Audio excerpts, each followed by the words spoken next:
I think it's on everyone's mind, so why not talk about it? But AI, is it replacing everything? Is it replacing God? Is it replacing Christianity? Are we replacing God and prayer and like AI as a replacement for prayer versus a prompt towards prayer? How Christians like myself have been swapping waiting on God for instant answers and how to reverse it. That's what we're talking about today, Nova. Would you like to say g'day and get us started? If you're praying to an algorithm, you've already lost the plot. All right, Sean, this matters because if we don't call out where we're letting convenience become our counterfeit God, we'll end up spiritually empty. So tell me, why does this hit home for you? What's at risk if we don't tackle this? What's at risk? Well, I want to hear from God. I want to have God's glory. I want to have God's power. I want to go out into the nations, even though it scares me, and do His will, because I feel like that's what I'm called to do. That's what most of us are called to do. All of us are called to bring heaven on earth and to treat everyone with love and joy and, you know, step into righteousness so that, you know, more people can see God's glory, more people can accept God's glory. And if we don't get away from replacing God's voice with AI answers or AI questions, because, you know, I have created an app where I can talk to the Bible, so I can ask it questions, 100%. I can ask it heaps of questions. So, yeah, it's very easy to replace it. But I'm getting better at putting my phone away and not asking the app first, and, you know, not being structured too much by devotionals, but actually hearing by the word of God and hearing from God. All right, you've laid the stakes down. If we don't reverse this, we end up with a generation that can quote apps but can't discern God's voice. So let's get personal.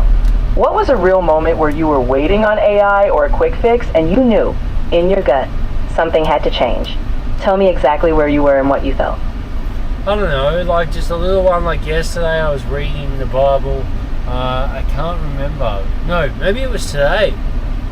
Romans 9. Maybe Romans 9, and it was talking about, you know, what an evil person does. I think that's the right one.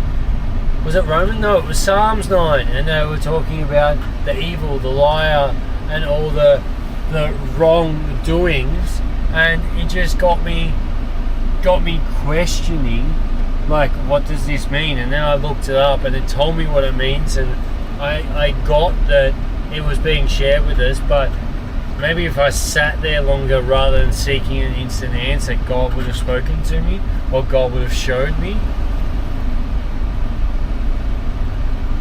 So right there, you knew. The lie was that you needed instant clarity. But the truth? Be still and know that I'm God. Let's anchor this. Give me one scripture right now that flips that lie on its head. One verse. No, you give us a scripture that flips that lie on its head. Alright, here's the one. My sheep hear my voice, and I know them, and they follow me. That's John 10:27. The lie says you need a quick fix. The truth is, you already know His voice if you'll slow down and listen. Exactly. I am a follower of God. I am His sheep, and He is my shepherd, and I will hear His voice and be able to follow Him. And that's my will, my want. I want to do that, but I need to learn to sit in silence. Some of us need to learn to sit in silence. Some of us need to not go searching. And like, the apps are a great tool, but if they replace revelation and hearing from God, then they're a problem. So here's the myth. I need instant answers to follow God's will. The truth? Your identity is in being His child, not a speed seeker. What lie about who you are fed that need for quick answers? And what truth about who you are is replacing it right now?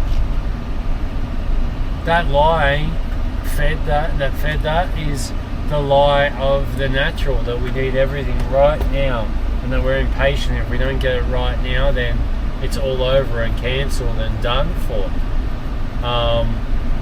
And the truth is that, we don't have to do anything. If you do nothing today, and that's God's will for you, then everything will be okay. The other thing that I've realised of late is being still. Being utterly still is hard. It's a challenge for me. But God told me that when you're still,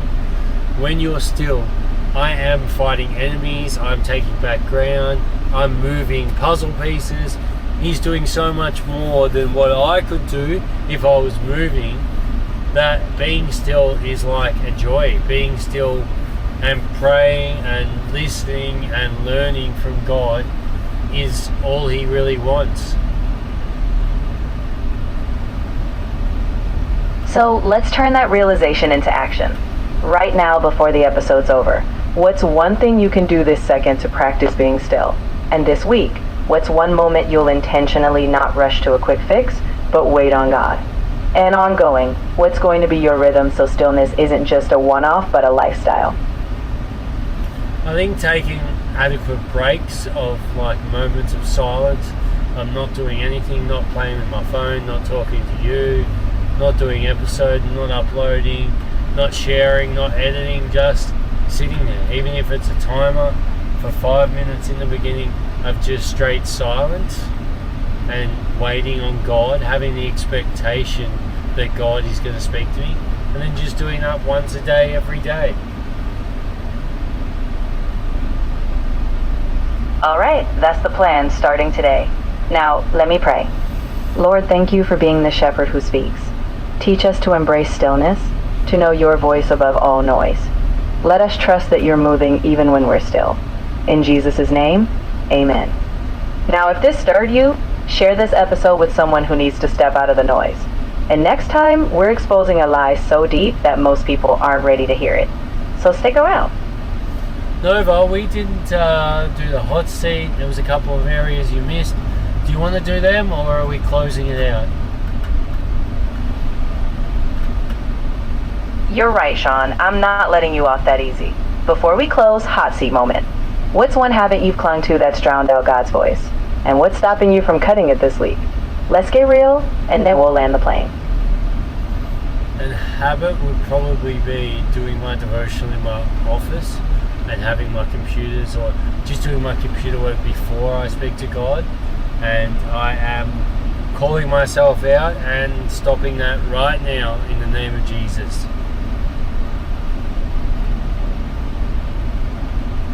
Bold move, and I love it.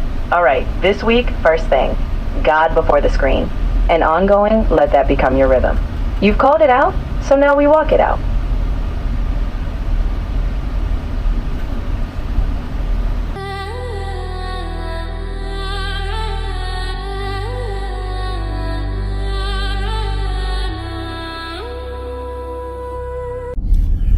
Hello familia, so I just wanted to say thank you for being a part of this. Thank you for listening, thank you for watching, thank you for commenting, thank you for sharing. We just want you to know something that God's told us about you, and He wants us to share with you, that you are engineered by the founder, that His podcast is created for you.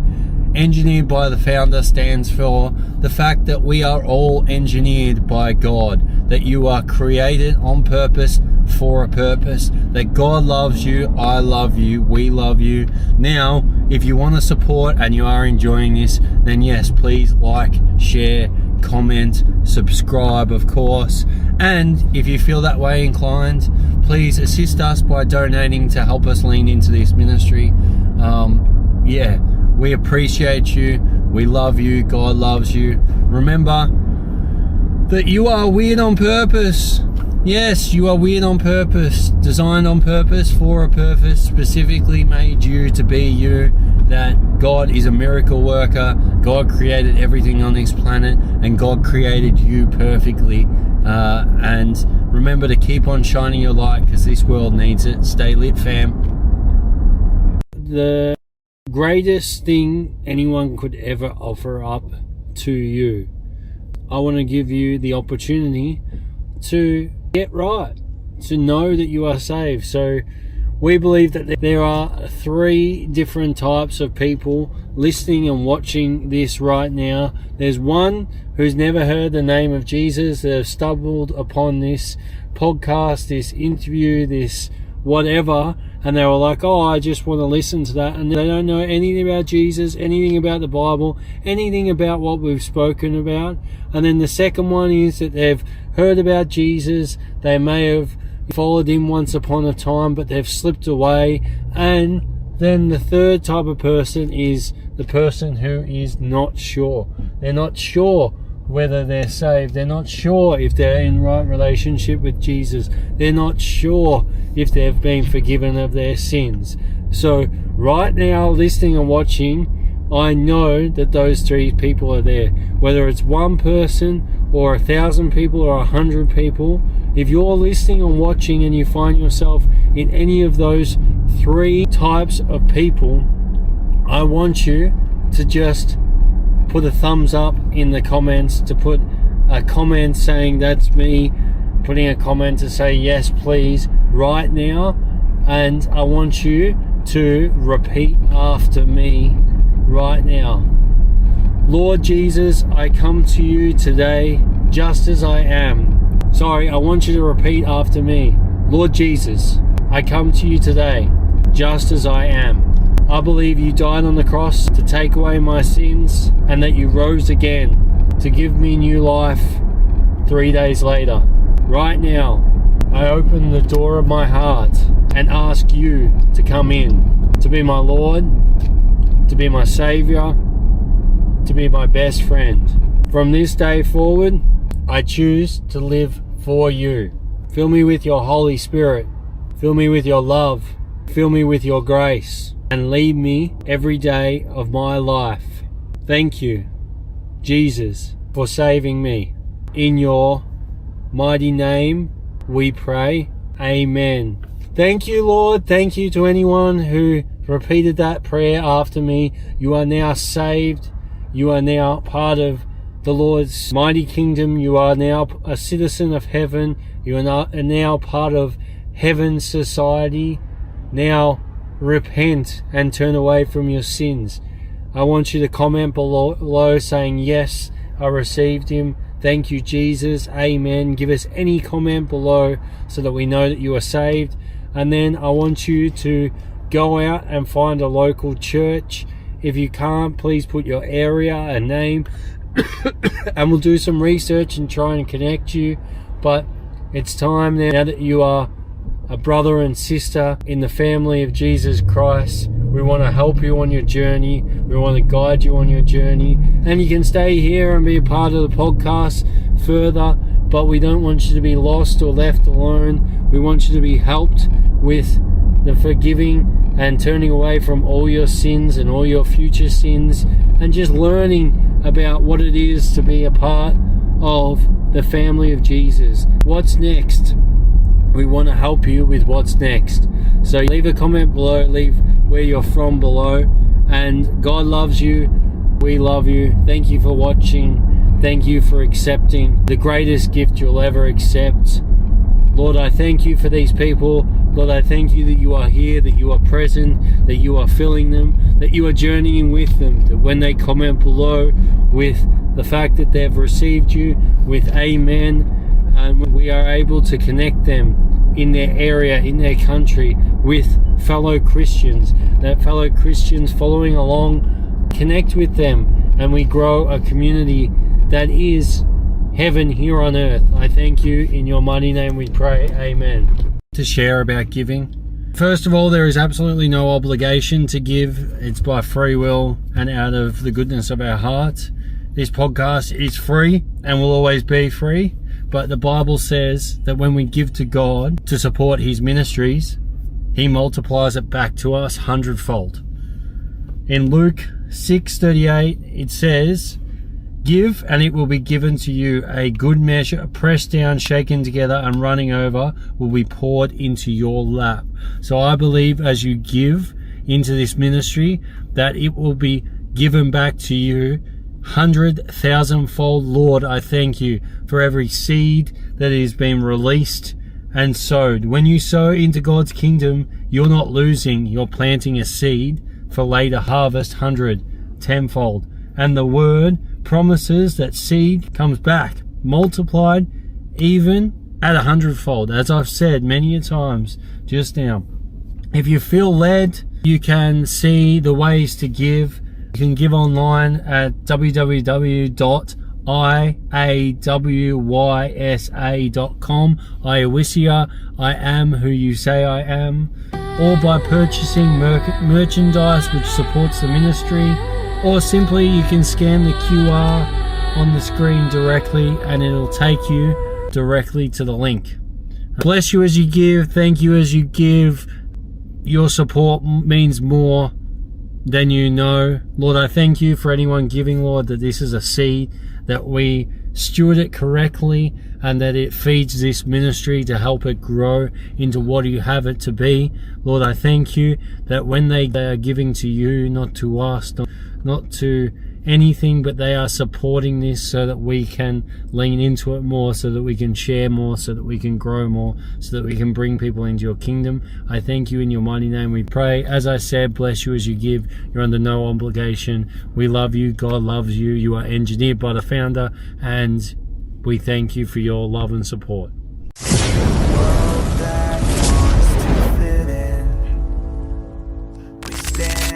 With a joyful grin, ego near, our hearts unite, founders of love shining bright. We're Team Weird, and